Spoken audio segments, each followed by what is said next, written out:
Ready. I blocked her number. Now she will have to come crawling back to me. My son Marcus told his best friend over the phone. My name is Dorothy, and I am 69 years old. For most of my life I thought being a good mother meant saying yes to everything. I thought it meant opening my wallet every time my child asked. I thought it meant putting myself last so my son could come first. But I learned something important. Sometimes the kindest thing you can do for someone you love is to tell them no. My story starts on a Tuesday morning when everything changed forever. Marcus is my youngest child. I have 3 kids total, but Marcus was always the one who needed extra help. His sisters Jessica and Paula both grew up strong and independent. They got jobs, bought their own houses, and only called me to chat or invite me over for Sunday dinner. But Marcus was different. He struggled in school. He had trouble keeping jobs.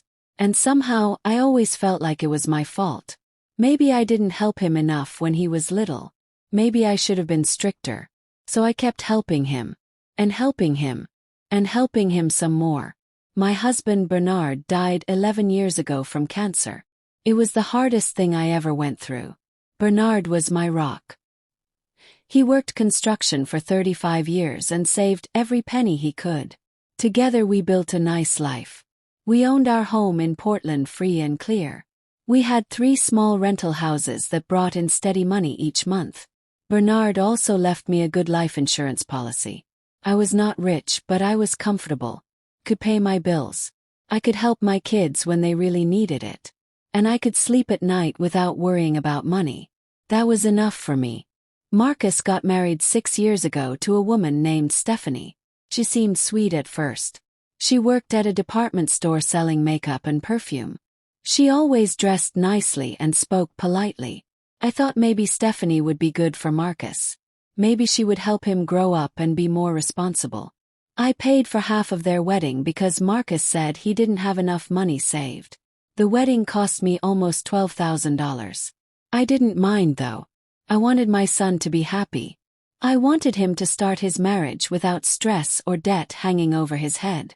After the wedding, Marcus came to visit me with a big smile on his face. "Mom," he said, sitting at my kitchen table eating the chocolate chip cookies I had just baked. "Stephanie and I need a place to live. Apartments around here cost so much money. Would you let us rent one of your houses?" I thought about it for a moment. One of my rental houses was a small 2-bedroom place on Maple Street. It usually brought in $900 a month. But Marcus was my son. How could I charge him full price? "Okay, sweetie," I told him. "You can rent the Maple Street house. But I will only charge you $250 a month. That will just cover the property taxes and insurance." Marcus jumped up and hugged me tight. "You are the best mom in the world," he said. "We will take such good care of the place. Promise." We signed a rental agreement the next week. Everything was official and legal. I wanted to do things the right way so there would never be any confusion or arguments later. Stephanie brought me flowers and thanked me over and over. Everything felt perfect. I was so happy to help them. The first year went smoothly. Marcus paid me on time every month. He and Stephanie came over for dinner every other Sunday. I would make a big pot roast with carrots and potatoes, or fried chicken with mashed potatoes and gravy. Those were Marcus's favorite meals. We would sit around my dining table and talk about their lives. Stephanie would tell me about funny customers at work. Marcus would talk about his job at the warehouse. I felt needed. I felt important. I felt like I was still a good mother who could help her children build their futures. But then little things started to change. Marcus began showing up late for our Sunday dinners. Sometimes he wouldn't show up at all. He would send me a text message an hour after he was supposed to arrive saying something came up at work or they had other plans. When he did come over, he spent most of the time looking at his phone instead of talking to me. Stephanie stopped calling me to chat like she used to. When I called her, she sounded rushed and distracted. She would say she had to go after just a few minutes. Something felt wrong, but I pushed those feelings down. I told myself they were just busy. Young people have busy lives, right? One Sunday when they finally did come for dinner, I noticed Marcus was wearing a very expensive-looking jacket. It was one of those designer brands that cost hundreds and hundreds of dollars. Stephanie had a brand new purse that looked like it cost even more. "That is a beautiful jacket," I said, trying to sound casual. "Where did you get it?" Marcus smiled proudly. "I bought it last week. My job gave me a big raise, so I decided to treat myself." I nodded and smiled back, but something didn't feel right in my stomach. If Marcus got a big raise, why was he still living in my rental house paying almost nothing? Why wasn't he looking for a nicer place? Why wasn't he offering to pay me more rent? I tried to push those thoughts away. I didn't want to be a suspicious mother. I didn't want to question my son. But over the next few weeks, I saw more expensive things. Marcus drove up in a brand new truck one day. Stephanie was wearing fancy jewelry. They posted pictures on social media from expensive restaurants and concerts. Each time I saw these things, the uncomfortable feeling in my stomach grew bigger and bigger. Finally, I couldn't ignore it anymore. Something was very wrong. And I needed to find out what it was before things got worse. 3 weeks after I saw that expensive jacket, something terrible happened. I went to the grocery store to buy food for the week. When I tried to pay with my debit card, the machine said declined. I felt my face get hot with embarrassment. The cashier looked at me with pity. "Do you have another card you can use?" she asked quietly. I fumbled through my purse and found my credit card. That one worked, thank goodness. But I was so confused. I always kept plenty of money in my checking account. What had happened? As soon as I got home, I called the bank right away. The bank lady looked up my account. "Mrs. Dorothy," she said in a serious voice, "it looks like there have been many withdrawals from your account over the past 2 months. Your balance is now only $137. I felt like someone had punched me in the chest. "That can't be right," I said. "I had over $6,000 in that account. Can you tell me where the money went?" She clicked on her computer for a minute. "Most of the withdrawals were made using your secondary debit card. The one registered to Marcus Patterson." My hands started shaking. Yes, I remembered now. Years ago, when Marcus was in college, I added him to my checking account as an authorized user. That way, if he ever had an emergency, he could get money quickly. But that was almost 20 years ago. I completely forgot he still had access to my account. I never thought he would use it without asking me. "Can you tell me what the money was spent on?" I asked, my voice barely louder than a whisper. She read off a long list. Clothing stores, electronics stores, expensive restaurants, payment to a car dealership, a jewelry store, sporting goods, on and on and on. I hung up the phone and sat at my kitchen table staring at the wall. My own son had been stealing from me. There was no other word for it. He took money that belonged to me without asking permission. He took money that I worked hard for. Money that Bernard worked hard for. Money that was supposed to last me through my retirement. And he spent it on things he wanted but didn't need. I felt sick to my stomach. I felt betrayed. I felt stupid for not noticing sooner. How could my own child do this to me? I drove straight to the bank that afternoon. I removed Marcus from my account immediately. I changed all my passwords. I got a new debit card with a new number. The bank manager was very kind and patient with me. She helped me print out statements showing every single transaction Marcus had made. The total was almost $7,000. $7,000 stolen from his own mother. I put all the papers in a manila folder and drove home feeling numb and empty inside. I knew I needed to confront Marcus. But I wanted to wait and see if he would come to me first. Maybe he would confess and apologize. Maybe there was an explanation I didn't know about yet. 3 days passed. Marcus didn't call. He didn't text. He didn't come to visit. I heard nothing from him at all. On the 4th day, I decided to drive over to the Maple Street house. I wanted to talk to Stephanie. Maybe she didn't know what Marcus had done. Maybe she could help me understand what was going on. I knocked on the front door. Nobody answered, but I could hear voices inside. I used my key since I owned the house and opened the door slowly. "Stephanie," I called out. "It is just me, Dorothy. I brought you some banana bread." Still no answer. But I heard Marcus's voice coming from the bedroom. He was on the phone with someone. I walked quietly down the hall. I know it was wrong to listen. But something told me I needed to hear what he was saying. "Don't worry about it," Marcus said with a laugh. "I already took care of everything. I moved all the money before she could figure it out. And get this, I even called the bank pretending to be her financial advisor and had her main credit card blocked. Now if she wants it turned back on, she will have to call me. She will have to beg me for help. It is about time she learned that I am in charge now, not her. She can't control me anymore." I stood frozen in the hallway. My heart was pounding so hard it hurt. My son, the baby I held in my arms, the child I raised alone after his father died, was planning to hurt me on purpose. He wanted to control me. He wanted to make me beg. And worst of all, he was laughing about it. Laughing like it was all just a funny game. I backed away slowly and quietly.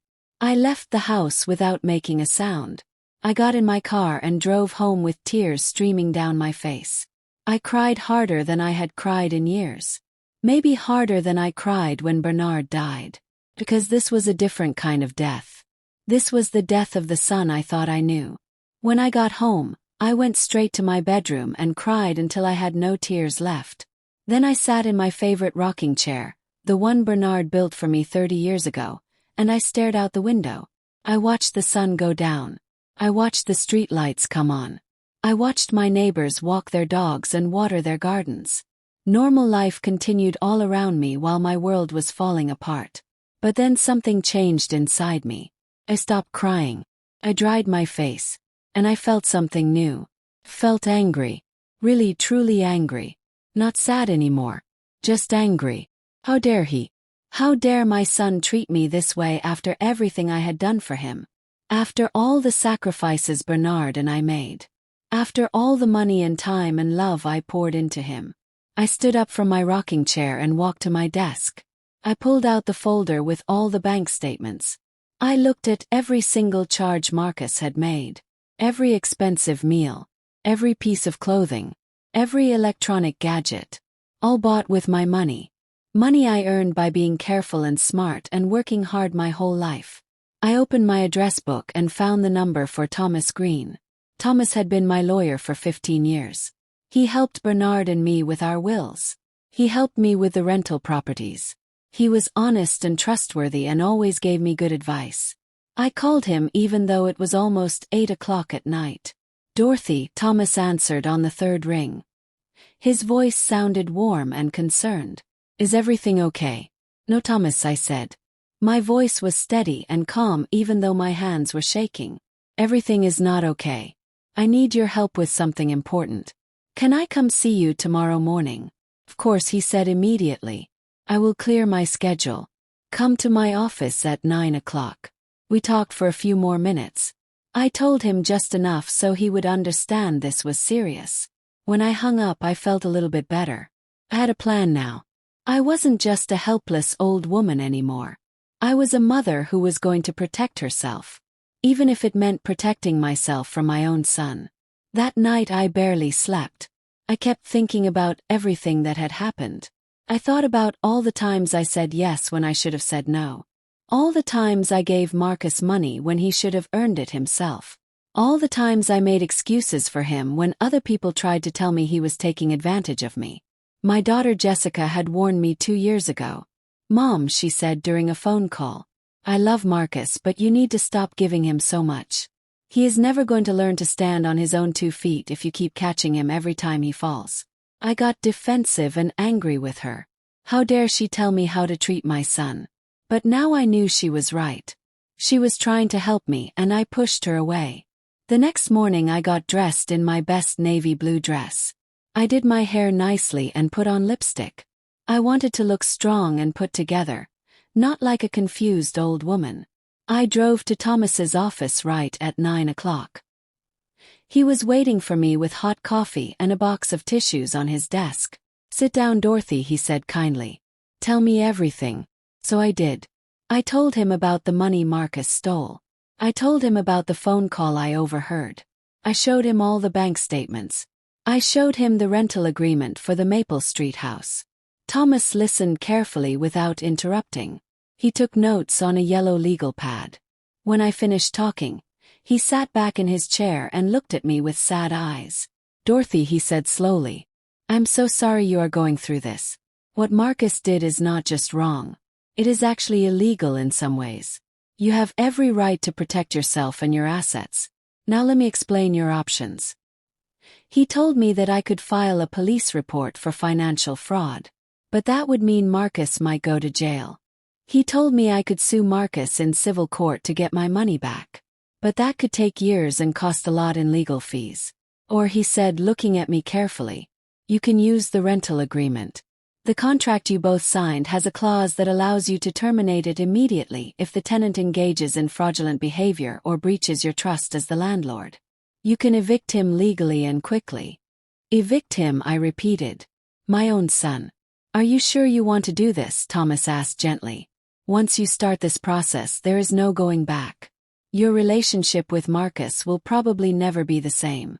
I thought about it for a long time. I thought about the little boy Marcus used to be. I thought about teaching him to ride a bike and helping him with homework and cheering at his baseball games. But then I thought about the man he had become. The man who stole from me. The man who wanted to control me. The man who laughed about making me beg. That was not the son I raised. That was not a person I recognized anymore. Do it, I said firmly.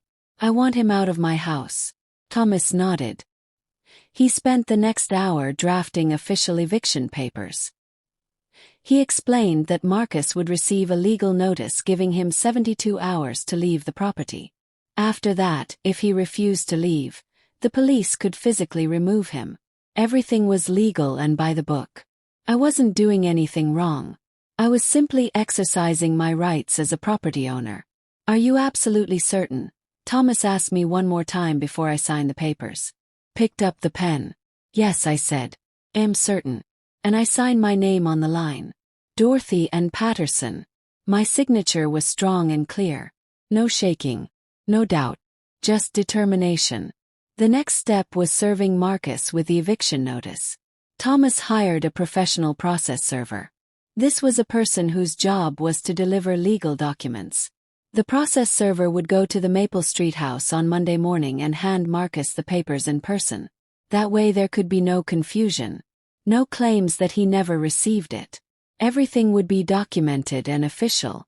I went home and spent the weekend preparing myself mentally. I knew Marcus would be angry. I knew he would probably call me and yell. I knew Stephanie would probably cry. But I also knew this was the right thing to do. Sometimes love means being tough. Sometimes love means setting boundaries. Even when it hurts. Monday morning came. I was sitting in my kitchen drinking tea when my phone started ringing. It was Marcus. I let it ring and ring until it went to voicemail. He called again immediately. And again. And again. 7 calls in a row. I ignored all of them. Then the text messages started. Mom, what is going on? Mom, why did some guy serve me with eviction papers? Mom, this is crazy. Mom, call me right now. I read each message but didn't respond. Then a text came from Stephanie. Dorothy, please. I don't understand what is happening. Can we please talk about this? I felt a tiny bit of guilt. Stephanie seemed genuinely confused and scared. But I reminded myself that she had been living in my house paying almost nothing. She had been enjoying things bought with my stolen money. Maybe she really didn't know. Or maybe she knew and didn't care. Either way, this wasn't about punishing her. This was about protecting myself. Tuesday, Marcus came to my house. He pounded on my door for 20 minutes screaming and yelling. Mom, I know you are in there. Open this door right now. We need to talk. You can't do this to me. I sat in my rocking chair and didn't move. I didn't answer. I didn't even look toward the door. I just sat there rocking slowly back and forth, listening to him yell himself tired. Eventually he gave up and left. Wednesday, Stephanie came alone. She knocked softly and politely. Dorothy, she called through the door. Please, can we just talk for 5 minutes? I am begging you. Please. Her voice sounded so sad and desperate that I almost got up. Almost. But then I remembered Marcus laughing on the phone. I remembered him planning to make me beg. And I stayed right where I was. Thursday morning, Thomas called me. Dorothy, he said. The 72 hours is up at 6 o'clock tonight. I have arranged for a sheriff's deputy to meet me at the property at that time to oversee the eviction. If Marcus and Stephanie have not removed their belongings by then, we will change the locks and anything left inside will be considered abandoned. Are you ready for this? I took a deep breath. Yes, Thomas, I said. I am ready. At 5:30 I drove past the Maple Street house. I didn't stop. I just drove by slowly. I could see a moving truck in the driveway. I could see boxes and furniture piled on the lawn. I could see Stephanie sitting on the front steps crying. But I didn't see Marcus. Where was he? I drove home and waited. At 6:15 Thomas called. It is done, he said. They are out. The locks have been changed. Stephanie was very upset but cooperative. Marcus wasn't there. Stephanie said he left hours ago saying he was going to fix this. Do you know where he might have gone? I knew exactly where he had gone. He was probably on his way to my house right now. Sure enough, 10 minutes later I heard a car screech into my driveway. Car door slammed. Heavy footsteps ran up my walkway. And then Marcus was pounding on my door even harder than before. Mom, he shouted. Open this door. What have you done? You evicted us. Where are we supposed to go? Stephanie is out there crying. Our stuff is all over the lawn. How could you do this? I took a deep breath. I stood up from my rocking chair. I walked to the door. And for the first time in 4 days I opened it. Marcus stood there looking wild. His hair was messy. His eyes were red. He looked like he hadn't slept. Come inside, I said calmly. We need to talk. He stormed past me into the living room. I closed the door and followed him. He spun around to face me. His hands were clenched into fists at his sides. Explain, he demanded. Explain why you just kicked your own son out onto the street. I walked over to my desk and picked up the manila folder. I held it out to him. This is why, I said. Open it. Look inside. Marcus grabbed the folder and ripped it open. He pulled out the bank statements. His face went from red with anger to white with shock in about 3 seconds. I can explain, he stuttered. No, I said. My voice was quiet but strong. You can't explain. There is no explanation that makes this okay. You stole $7,000 from me, Marcus. Your own mother. Money that your father and I worked our whole lives to save. Money that was supposed to support me in my old age. And you spent it on trucks and jackets and fancy dinners like it was nothing. Marcus's hands started to shake. The papers rattled. Mom, I was going to pay you back, he said. His voice sounded like a little boy now. I just needed some help. Business has been slow. I didn't know what else to do. I shook my head. If you needed help, you should have asked me. You should have come to me like an adult and said, Mom, I am struggling financially. Can you help me? I would have helped you, Marcus. I always helped you. But you didn't ask. You stole. And then I paused, feeling my voice get stronger. I heard what you said on the phone. I heard you laughing about blocking my credit card. I heard you say you wanted to make me beg. His face went white again. You were in the house, he whispered. That's not what I meant, he stammered. I was just talking. I was frustrated. I didn't mean those things. Yes, you did, I said. And that is what hurts most. Not the money. Money can be replaced. But trust. Trust cannot be replaced once it is broken. Marcus dropped into my armchair. He put his head in his hands. Mom, please, he said. His voice cracked. I made a mistake. Huge mistake. But you can't leave us homeless. Stephanie is pregnant. We just found out last week. We have nowhere to go. Those words hit me like a truck. Pregnant. I was going to be a grandmother. For years I had dreamed about this moment. I imagined holding a tiny baby. I imagined spoiling a grandchild. I imagined being the fun grandmother who baked cookies and gave good advice. And now Marcus was using that baby, my grandchild, as a weapon against me. He saw my face change and thought he had won. Please, Mom, he pressed. Think about the baby. Your grandchild. You can't let your grandchild be homeless. I sat down across from him. I looked him right in the eyes. Marcus, I said slowly.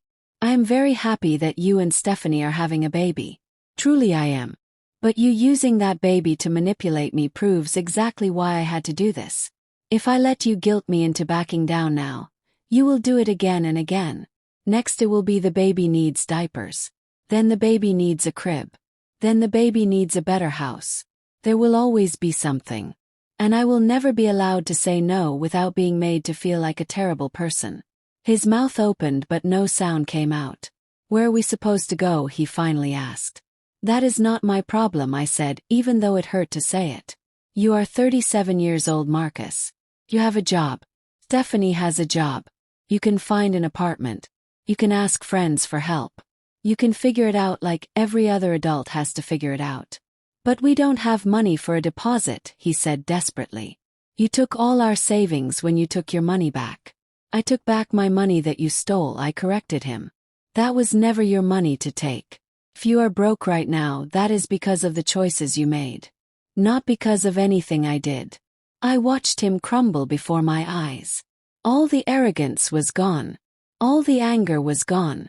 What was left was just a scared man who finally realized he had gone too far. Please, he whispered. I'm sorry. I'm so sorry, Mom. Messed up. I know I messed up. Just please help us one more time. I will pay you back. I swear I will. I felt tears starting to come to my eyes, but I blinked them away. I stood up. I walked to the door and opened it. You need to leave now, Marcus, I said. He stood slowly. He looked at me with tears running down his face. His voice was shaking. You are really going to abandon your own son? Your own grandchild? I am not abandoning anyone, I said. I am setting a boundary. There is a difference. Someday maybe you will understand that. He walked to the door. He stopped right in front of me. You are going to regret this, he said. His voice had changed again. Now it was cold and mean. When that baby is born, you will never meet him. You will never be part of his life. You chose money over your family. I hope it was worth it. He walked out and slammed the door so hard that a picture frame fell off the wall and shattered. I stood there listening to his car drive away. And then I finally let myself cry. The next few weeks were the loneliest of my entire life. I heard nothing from Marcus. Stephanie called me once from a number I didn't recognize. When I answered, she started crying so hard she couldn't speak. After a minute, she just hung up. My daughters Jessica and Paula called to check on me. They had heard about the eviction from Marcus. He called them trying to turn them against me. But they both knew Marcus had problems. They both supported my decision completely. Mom, Jessica said during one of our phone calls. We have been watching Marcus take advantage of you for years. We tried to say something but you wouldn't listen. I am proud of you for finally standing up for yourself. That meant more to me than she could ever know. 3 months went by. I rented the Maple Street house to a nice young couple who paid their rent on time and took good care of the property. I kept busy with my garden and my book club and volunteering at the senior center. But every day I wondered about Marcus. Where was he living? How was Stephanie feeling? Was the baby healthy? I wanted to reach out, but I knew I couldn't. Not yet. Not until Marcus showed some real change. Then one afternoon in October, I was pulling weeds in my front garden when a car pulled up. A woman got out. It was Stephanie. She was visibly pregnant now, maybe 6 months along. She walked slowly up my sidewalk carrying a small bag. Can we talk? She asked quietly. I stood up and brushed the dirt off my hands. Course, I said. Come inside. We sat at my kitchen table. I poured us both some lemonade. Stephanie looked tired but somehow stronger than the last time I saw her. Dorothy, she began. I need to tell you some things. First, I am so sorry. I didn't know Marcus was taking money from your account. I promise I didn't know. He told me he got a big raise at work and that we could finally afford nice things. I believed him. I felt relief wash over me. I believed her. Thank you for telling me that, I said. Second, she continued. I left him. I moved back home with my parents in Seattle 2 weeks ago.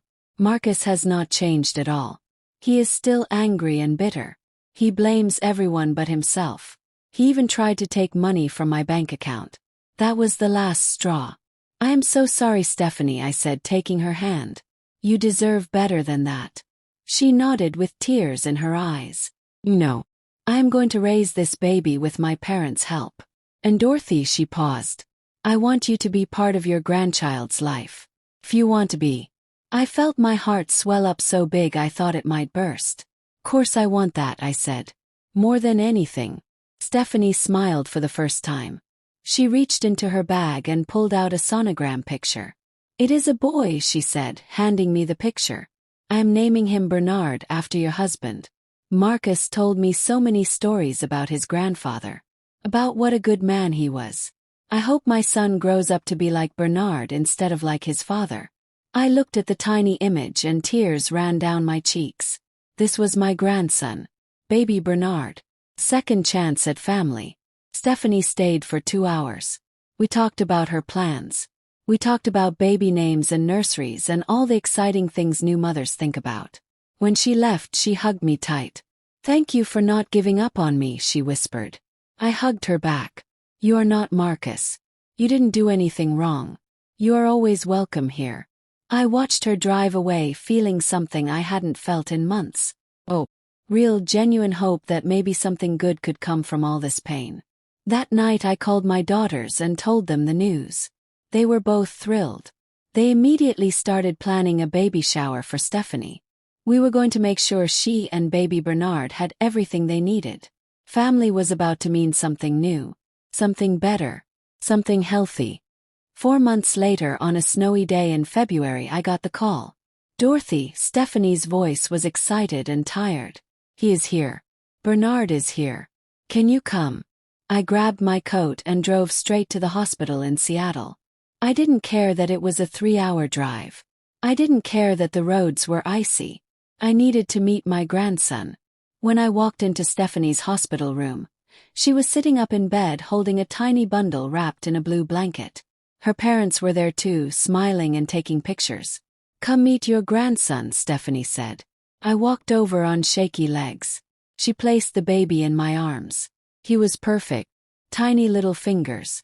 Button nose. Soft dark hair.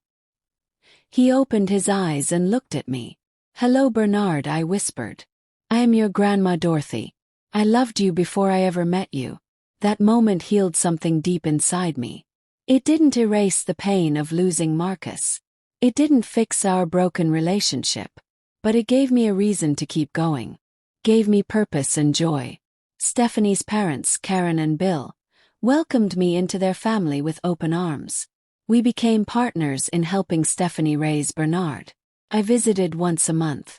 I sent cards and gifts. I video called to watch Bernard grow.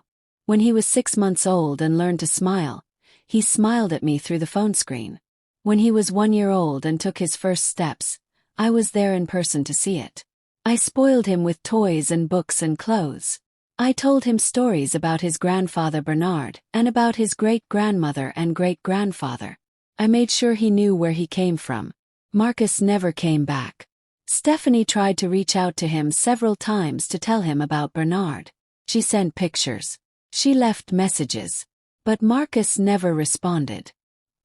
He had moved to California, according to Jessica, who heard it through a mutual friend. He was living with some new girlfriend and working odd jobs. He never asked about his son. He never apologized to me. He just disappeared from our lives completely. At first that hurt terribly. But over time I realized something important. Marcus made his choice. He chose pride over family. He chose resentment over responsibility. And those were his choices to make. I couldn't force him to be a good father. I couldn't force him to want a relationship with his son. All I could do was be the best grandmother I could be. 2 years after Bernard was born, Stephanie met a wonderful man named David. He was a teacher at the school where Stephanie worked. He was kind and patient, and he fell in love with both Stephanie and Bernard.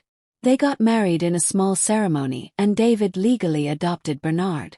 That little boy now had a real father, a man who showed up every day, a man who changed diapers and read bedtime stories and taught him to throw a ball. David called me Mom Dorothy and treated me like his own mother. This was what family was supposed to look like. Not people connected by blood who hurt each other. but people who chose to love each other and show up for each other day after day. On Bernard's third birthday, we had a big party at Stephanie and David's house. All of Stephanie's family was there. My daughters Jessica and Paula came with their families. There were balloons and cake and presents everywhere. Bernard was running around in his little superhero costume laughing and playing.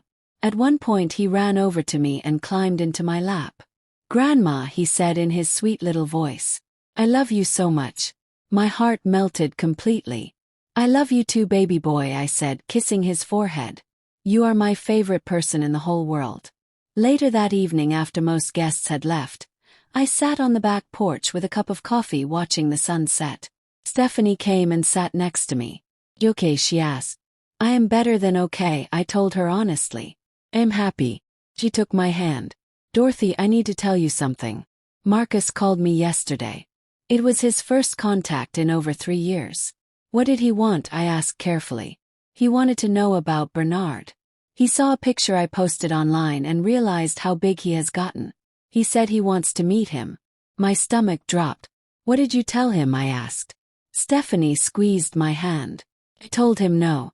I told him that he gave up his right to be Bernard's father when he walked away 3 years ago. I told him that David is Bernard's father now. And I told him that if he ever wants to have any kind of relationship with Bernard in the future, he needs to first make things right with you. Because you are the one who has been here all along." Tears filled my eyes. "You didn't have to do that," I said. "Yes, I did," Stephanie replied firmly.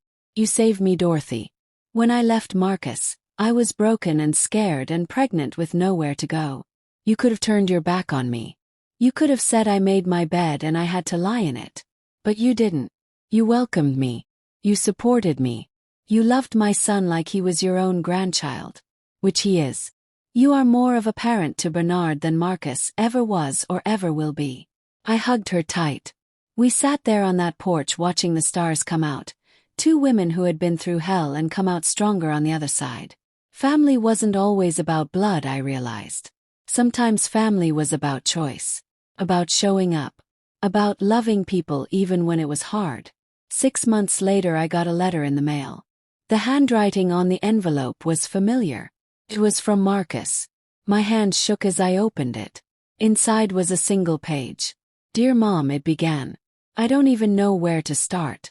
I have thought about writing this letter 1,000 times over the past 3 years, but I was too proud and too ashamed. I was wrong. About everything. I stole from you. I lied to you. I tried to manipulate you. And when you held me accountable, I punished you by taking away your grandson. I am writing this letter from a rehab facility in San Diego. I have been here for 2 months working on my anger and my addiction to pain pills that I never told anyone about. I am learning a lot about myself and none of it is pretty." The letter continued. "I don't expect you to forgive me. I don't expect you to ever want to see me again. I just needed you to know that I am sorry. Truly deeply sorry. You were the best mother anyone could ask for and I threw it all away because I was selfish and entitled and stupid. I heard that Stephanie got married and that Bernard has a real father now. I am glad. He deserves better than me. You all deserve better than me. I am working on becoming a better person. Not for you or for them but for myself. Because I can't live like this anymore. If someday far in the future you can find it in your heart to talk to me, I would like that. But I understand if you can't. I love you, Mom. I always have, even when I acted like I didn't. Your son Marcus." I read the letter 3 times. I felt so many emotions all at once. Anger that it took him 3 years to apologize. Sadness for all the time we lost. Relief that he was finally getting help. Hope that maybe someday we could rebuild something. But also caution. Because words on paper were easy. Real change was hard. I put the letter in my desk drawer. I didn't respond right away. I needed time to think. I needed time to process. A week later I called Thomas, my lawyer. I asked him to look into the rehab facility Marcus mentioned. I wanted to make sure it was real and not another manipulation. Thomas called me back 2 days later. "It is legitimate," he said. "Marcus really is there. He is in a 6-month program for substance abuse and mental health. Do you want me to reach out to him?" "Not yet," I said. Let him finish the program. Let him prove he is serious about changing. Thomas agreed that was wise. 3 months later I got another letter from Marcus. This one was longer. He told me about the therapy he was doing. He told me he was learning to take responsibility for his actions instead of blaming everyone else. He told me he got a job doing maintenance at the rehab facility and was saving money to pay me back. He didn't ask for anything. He didn't beg me to forgive him. He just updated me on his progress. This letter felt different. More mature. More honest. I decided to respond. I wrote him a short letter. Marcus, I wrote. I am proud of you for getting help. That takes courage. I am not ready to see you yet. I am not ready to let you back into my life. But I am reading your letters and I am hopeful. Keep doing the work. Keep being honest. Time will tell. Over the next year Marcus and I exchanged letters every few weeks. Slowly, very slowly, I began to see real change. He completed his rehab program. He got a full-time job as a supervisor at a warehouse. He moved into a small apartment and lived simply. He started attending support group meetings. He sent me small checks every month, $20 or $30, paying back the money he stole bit by bit. It would take him years to pay it all back, but he was trying. That mattered. Finally, after 15 months of letters, I agreed to meet him for coffee. We met at a small diner halfway between Seattle and Portland. I got there early and sat in a booth by the window. My heart was pounding. I hadn't seen my son in almost 5 years. Would I even recognize him? When Marcus walked in, I barely did recognize him. He had lost weight. His hair was cut neat and short. He was wearing simple, clean clothes. But the biggest change was in his eyes. The anger was gone. The entitlement was gone. He looked humble, almost scared. He walked over to my booth slowly. "Hi, Mom," he said quietly. "Can I sit?" He nodded. He slid into the seat across from me. We sat in awkward silence for a moment. "I'm glad you came," he finally said. "I wasn't sure you would." "I almost didn't," I admitted. Marcus nodded. He looked down at his hands. "Mom, I know saying I am sorry is not enough. I know I hurt you in ways that might never heal. But I want you to know I am different now. I am working every day to be a better person. A person you could be proud of again someday." I looked at him carefully. "I am not ready to trust you again, Marcus," I said honestly. "Trust has to be earned back slowly." He nodded. "Understand. I don't expect you to trust me. I just hope that maybe someday we can have some kind of relationship. Even if it is small. Even if it is just letters and coffee once in a while. I would take that." I felt tears starting. We talked for 2 hours. He told me about his therapy and what he was learning. He told me he understood now that he had always felt entitled to my help because I gave it so freely. He never learned to appreciate it or to stand on his own. He told me he was learning to be independent. To be responsible. To be a man his father would have been proud of. That last part made me cry. "Your father would have been proud of you for getting help," I said. He always believed people could change if they really wanted to. Before we left the diner, Marcus pulled an envelope from his pocket. "This is for Bernard," he said. "It is a birthday card. I don't expect Stephanie to let me see him. I know I have no right to ask that. But I wanted him to have something from me. I want him to know that his biological father is thinking about him, even if I can't be part of his life." I took the envelope. "I will give it to Stephanie," I said. "What she does with it is up to her." Marcus nodded. "That is fair." We walked out to the parking lot together. Before we got in our cars, Marcus turned to me. "Thank you, Mom," he said. "For not giving up on me completely. For giving me a chance to show you I can change." I didn't hug him. I wasn't ready for that yet. But I did put my hand on his arm. "Keep going, Marcus," I said. "One day at a time." He smiled sadly. "One day at a time." I gave Stephanie the birthday card. She opened it carefully.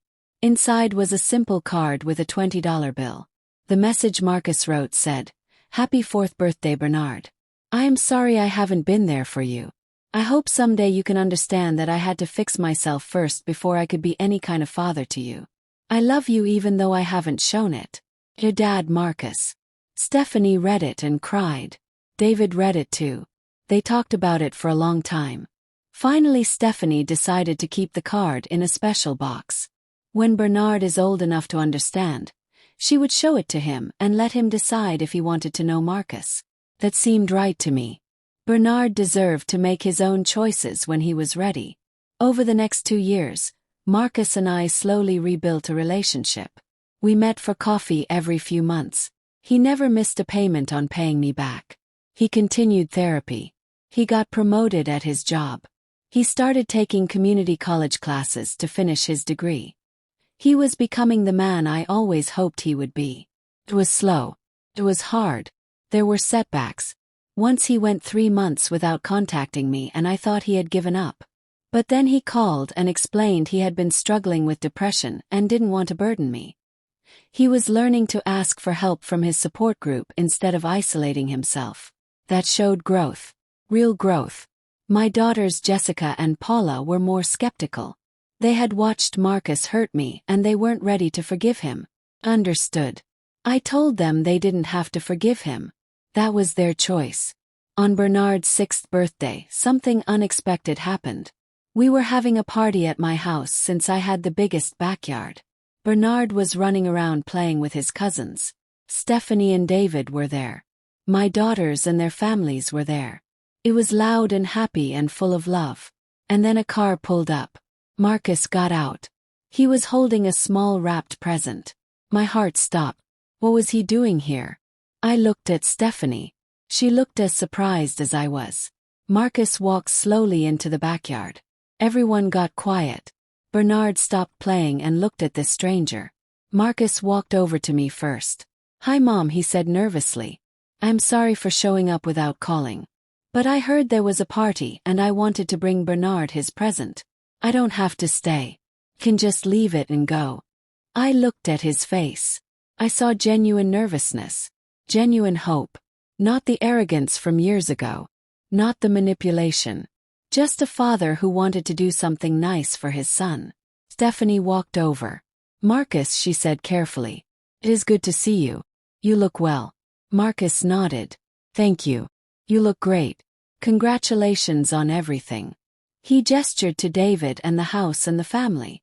"This is what Bernard deserves." David walked over and extended his hand. "I am David, Bernard's dad." They shook hands. Marcus smiled sadly. "He is lucky to have you." Bernard walked over and tugged on Stephanie's dress. "Mommy, who is that man?" he asked in his little voice. My heart broke. Stephanie knelt down. "Bernard, honey, this is Marcus. He is," she paused. "He is someone who cares about you very much." Marcus knelt down too, keeping his distance. He held out the present. "Hi Bernard. Happy birthday. I brought you something." Bernard looked at the present with 6-year-old excitement. "Can I open it?" Stephanie nodded. Bernard tore into the wrapping paper. Inside was a toy dump truck, a really nice one. Bernard's eyes lit up. "Oh, thank you." Marcus smiled. "You're very welcome. I heard you like trucks." He looked up at Stephanie. "I follow your social media. I hope that is okay. Just to see how he is doing." Stephanie nodded slowly. "It is okay." Marcus stood back up. "Should go. I just wanted to drop that off." But as he turned to leave, Bernard called out, "Do you want to play trucks with me?"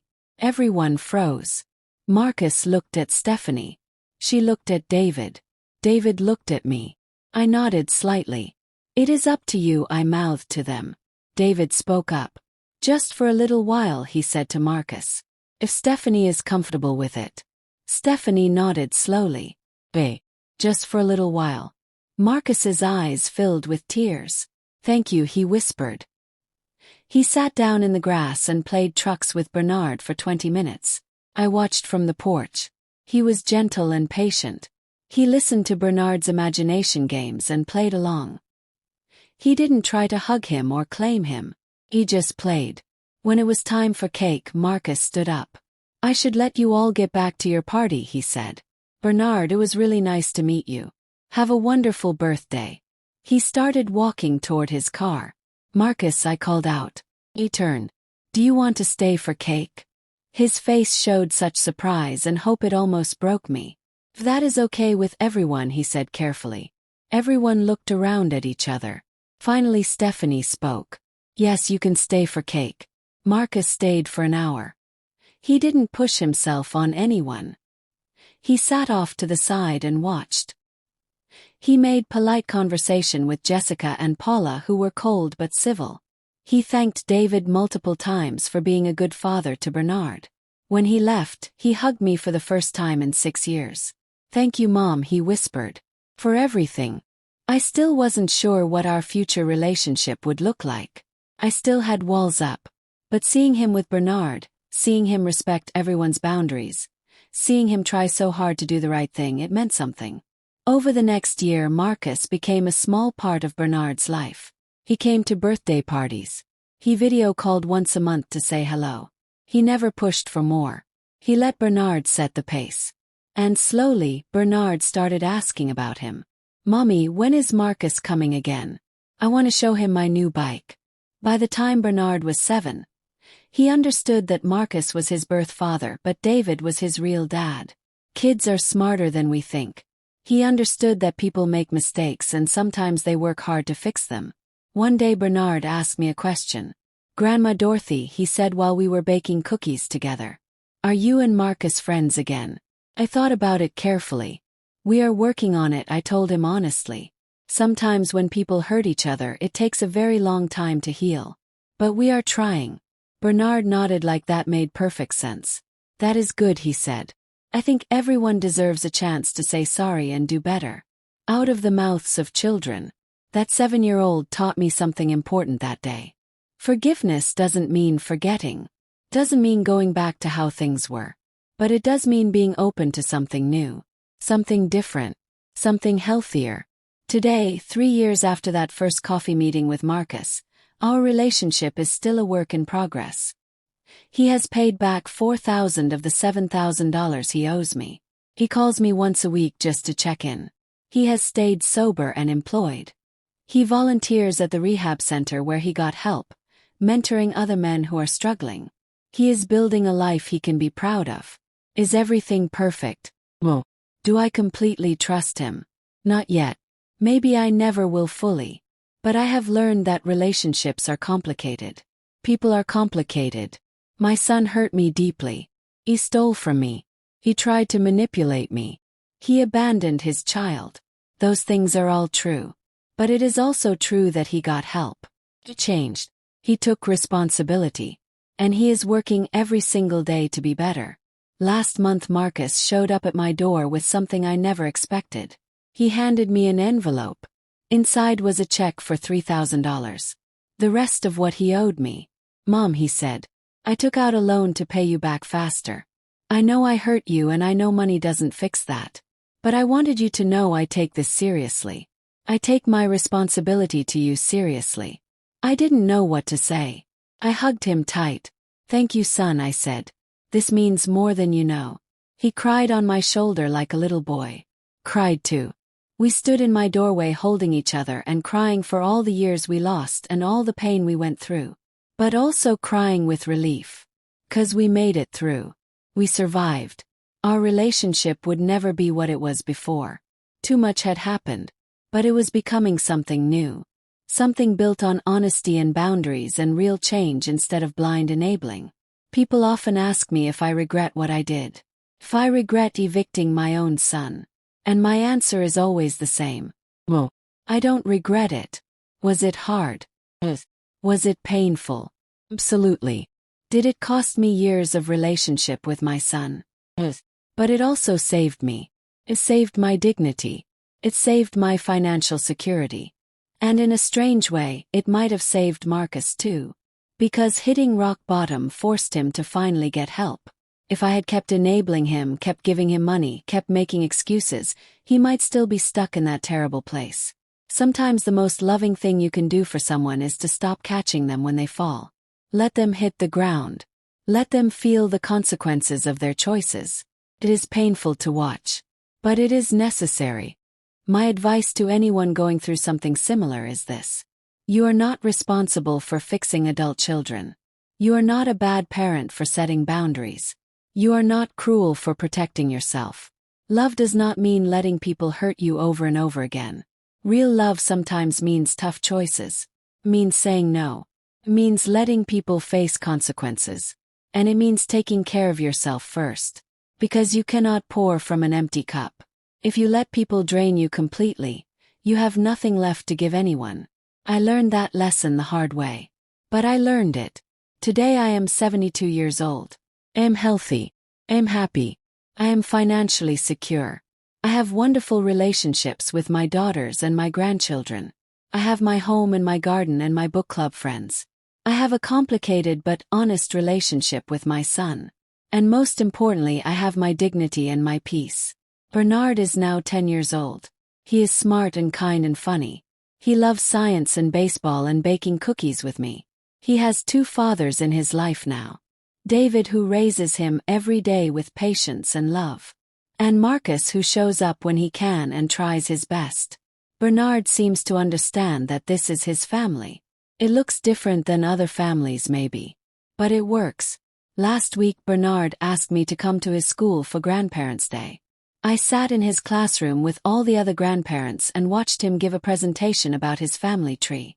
He talked about me and his grandpa Bernard, who died before he was born. He talked about his mom Stephanie and his dad David. And then he said something that made my heart swell. And I also have Marcus, Bernard said. He made mistakes when he was younger, but he worked really hard to be better. My grandma Dorothy taught me that people can change if they really want to. She is the strongest person I know. After the presentation I gave Bernard the biggest hug. Thank you for saying that, I whispered. He hugged me back. It is true, Grandma. You are strong. When I got home that day I sat in my rocking chair.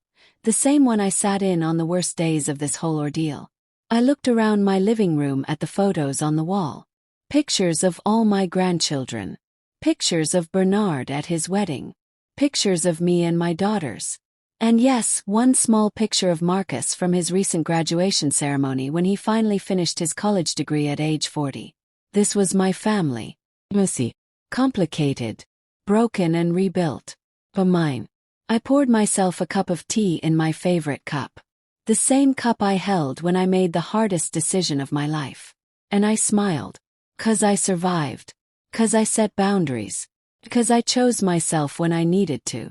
And because love, real love, found a way to grow again even in the hardest soil. If I could go back and talk to my younger self, the Dorothy who was just discovering her son had stolen from her, I would tell her this. You're going to be okay. It is going to hurt worse than you can imagine. You are going to cry more tears than you thought possible. You are going to doubt yourself 1,000 times. But you are going to survive. You are going to find strength you didn't know you had. You are going to build a life that is peaceful and healthy. And someday, maybe, just maybe, you are going to have a relationship with your son again. Different than before. But real. Built on truth instead of obligation. That is worth fighting for.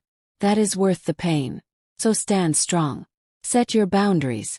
Protect yourself. And trust that everything will work out exactly as it should. Some people think my story has a happy ending because Marcus and I reconciled. But that is not really the point. The point is that I survived. I would have been okay even if Marcus never changed. Even if he never apologized. Even if we never spoke again. Because I learned that my worth is not determined by whether my children appreciate me. My value does not come from how much I sacrifice. I am worthy of respect and dignity simply because I exist. Simply because I am a human being who deserves to be treated well. That is the lesson I wish I had learned earlier. But better late than never. I think about Bernard, my late husband, often. I wonder what he would think of everything that happened. I think he would be proud of me. He always said I was stronger than I gave myself credit for. He was right. My daughter Jessica told me something recently that stuck with me. Mom, she said during one of our phone calls. You did something really important. You showed all of us that it is never too late to stand up for yourself. You showed us that being a good mother doesn't mean being a doormat. You taught us that we can love people and still have boundaries. That is a gift. I never thought of it that way. But she was right. My grandchildren are watching. They are learning from my example. They are learning that respect goes both ways. That family means honoring each other, not using each other. That love without boundaries is not really love at all. If my painful experience can teach them that, then maybe it was worth it. Maybe all the tears and heartbreaks served a purpose. Maybe my story can help someone else who is going through something similar. That is my hope anyway. I want to say something directly to anyone out there who is being taken advantage of by an adult child. You are not alone. You are not a bad parent. You did not fail. Your child made choices. Their choices are not your fault. You cannot fix them. You cannot save them from themselves. All you can do is set boundaries and protect yourself. And that is okay. That is more than okay. That is necessary. Do not let guilt keep you trapped in an unhealthy situation. Do not let anyone convince you that real love means tolerating abuse or theft or manipulation. Real love is honest. Real love is respectful. Real love includes boundaries. If people truly love you, they will honor your boundaries even if they don't like them. And if they won't honor your boundaries, then they are showing you who they are. Believe them. Choose yourself. You deserve peace. You deserve respect. You deserve to feel safe in your own life. As I finish telling you my story, I am sitting in my garden watching the sunset. The same garden Bernard and I planted 40 years ago. Some of the original flowers are still blooming year after year. They survived harsh winters and hot summers. They bent in storms but didn't break. They kept growing. Feel like those flowers. I got bent by what happened with Marcus. I got battered by the storm. But I didn't break. Kept growing. I am still growing even now at 72 years old. Growing in wisdom. Growing in strength. Growing in understanding. Life is full of lessons if we are willing to learn them. My lesson was this. The deepest love sometimes requires the hardest choices. And choosing yourself is not selfish. It is survival. Thank you for listening to my story. I hope it helps someone out there who needs to hear it. Remember, you are stronger than you think. And you deserve a life of peace and dignity. Always. One more thing before I end this. Marcus asked me recently if I would ever write down what happened between us.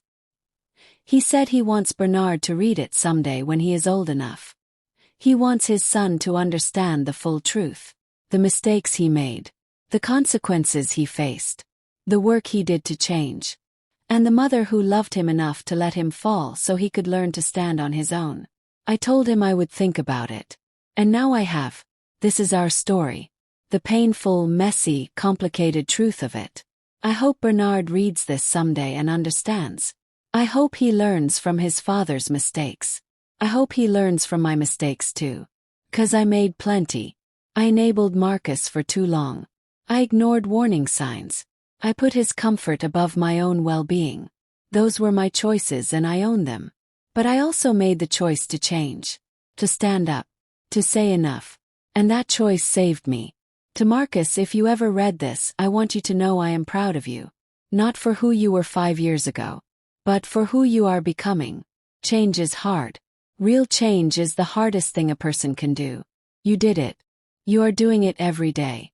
Keep going, son. Keep being honest. Keep taking responsibility. Keep showing up. That is all any of us can do. One day at a time. One choice at a time. One step at a time. Love you. I never stopped loving you even when I had to push you away. That is what makes this whole thing so painful. If I didn't love you, it would have been easy to cut you off. But I did love you. I do love you. And love made it the hardest thing I ever had to do. But also the most necessary. Thank you for getting help. Thank you for changing. Thank you for proving that redemption is possible. Not everyone gets that chance. You did. And you took it. That means everything. To Stephanie and David, thank you for including me in Bernard's life. Thank you for being gracious and kind even when you had every right to shut me out. Thank you for raising my grandson to be a good human being. He is lucky to have you both. To my daughters Jessica and Paula, thank you for supporting me through the hardest time of my life. Thank you for not judging me. Thank you for standing by me even when I made choices you weren't sure about. You are both the kind of daughters every mother hopes for. And to Bernard, my sweet grandson, you are the light that came out of all this darkness. You are the hope that kept me going. You are proof that even when things fall apart, new beautiful things can grow. I love you more than words can say. Never forget that you come from strong people. People who make mistakes but also people who get back up and try again. That is your heritage. That is your legacy. Use it well. As the sun sets on this chapter of my life, I feel at peace. Not because everything is perfect. It is not. But because I know I did the right thing. I protected myself. I set boundaries. I loved myself enough to say no. And in doing that, I created space for real, healthy love to grow. The kind of love that respects. The kind of love that honors. The kind of love that lasts. This is my story. The story of a mother who had to choose between enabling her son or saving herself. Chose myself. And I would do it again. 'Cause I am worth it. And so are you, whoever you are reading this. You are worth protecting. You are worth respecting. You are worth choosing. Never forget that. Stand strong in your boundaries. Stand firm in your worth. And trust that life will unfold exactly as it should. Even when it is painful. Even when it is hard. Even when you cannot see the path forward. Keep walking. Keep choosing yourself. Keep believing in your own worth. That is how we survive. That is how we heal. That is how we become who we were always meant to be. I am Dorothy. I am 72 years old. I am a mother and a grandmother. I am a woman who made hard choices and survived. I am stronger than I ever knew. And my story is not just about pain. It is about redemption. Not just Marcus's redemption, but mine too.